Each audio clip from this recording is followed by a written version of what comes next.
Is University of Melbourne making a foolish hire in the creation of a new role for a senior advisor of gender affirmation, a role to ensure that a staff member's or a student's gender identity is affirmed?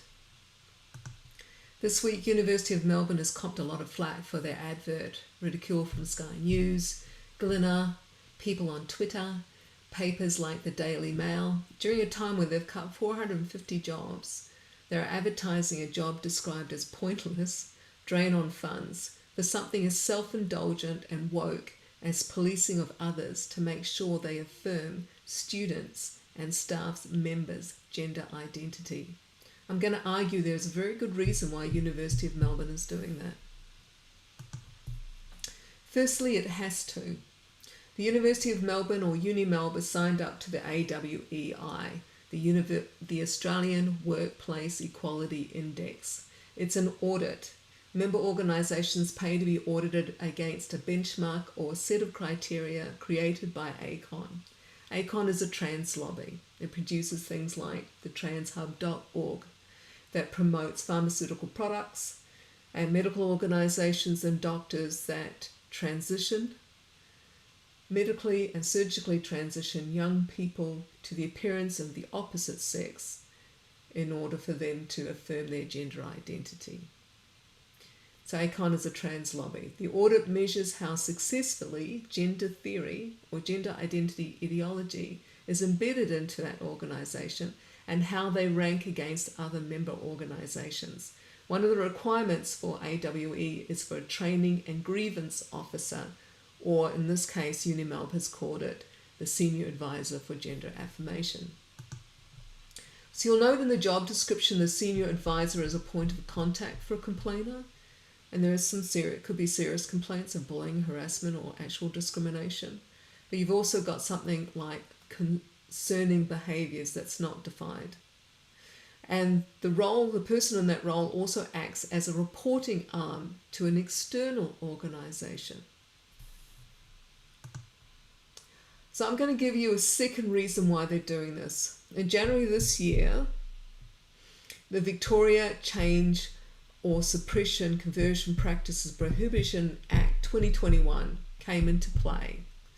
It makes mandatory gender identity affirmation law. It hasn't fully kicked in. It kicks in February 2022. Okay. But the main purpose of this act is to denounce or condemn or censure openly or publicly those who don't comply to mandatory gender identity affirmation.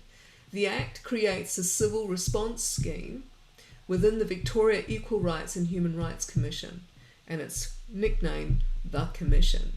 And it acts to hear complaints from member organisations of AWEI, act on those complaints. It also acts to educate for compliance, and it acts to sanction against compliance. It's essentially a judge, a jury, an executioner. I don't think it's hyperbolic to say it's essentially Big Brother, overseeing that gender identity affirmation culture will happen in the Victoria state, and of course anywhere else in Australia that it is, because it ensures quite hefty sanctions that an organisation like UniMelb wants to avoid. We're talking about $500,000 to $1 million and the threat of imprisonment. That's the second reason. Thirdly, I say UniMelb has complied with the AWEI in creating this role for protection against an act that doesn't offer clarity on what is this thing, gender identity, which we are supposed to affirm. In the Act, the sex and gender definition that has to be affirmed is so circular, so nebulous, it may have to be left to the Commission to decide the offence and criminal penalty.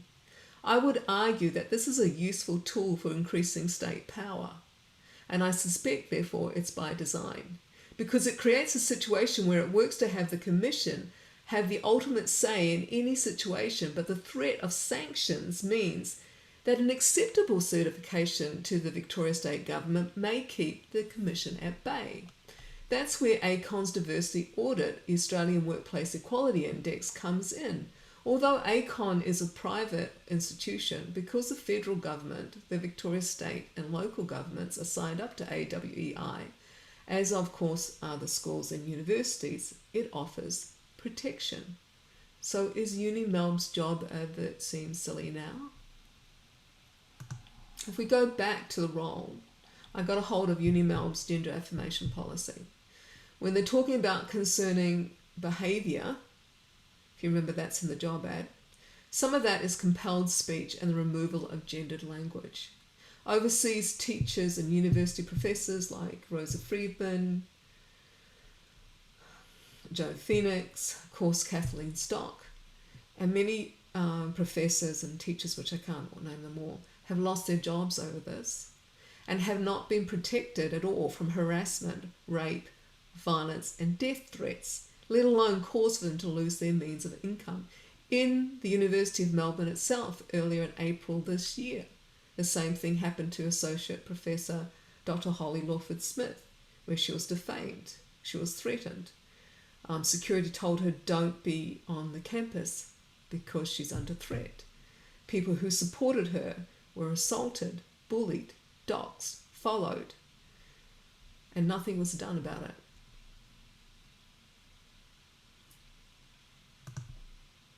So pause here if you want. You'll get some specific requirements summarised from the AWEI documentation. But I'm going to just discuss the impact of these additional behaviours and attitudes that the AWE dictates. So the AWEI creates a one-size-all-must-fit policy, rolling out to all the major institutions, organisation, companies, not just in Victoria, but across Australia, and assists any government that puts in severe sanctions like Victoria that might to enact to making sure that there is compliance, there's no non-compliance, whatever. It works towards removing the sex-based rights of women. That's what happens when you remove sex or single-sex spaces or insist men go into women's sports. It puts women in danger.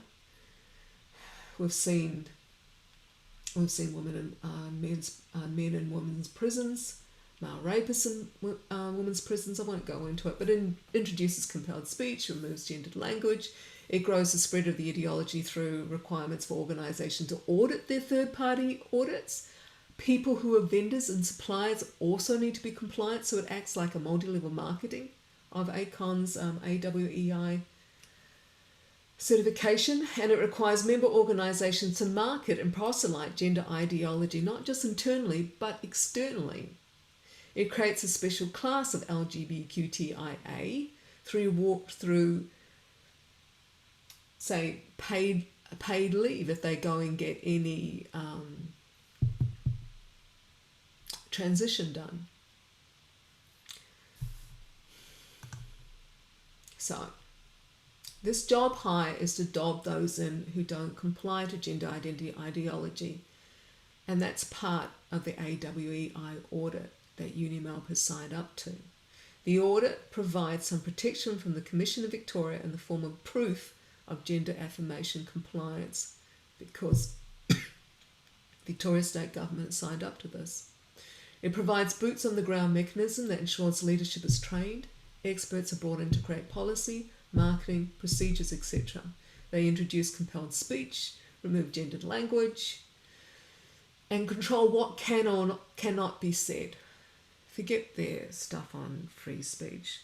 It's severely qualified, so it has a strong chilling effect, and if it does upset the trans or gender diverse community and their allies, then it's non-compliant. So I'm going to ask again, is UniMelb's job advert seem silly now?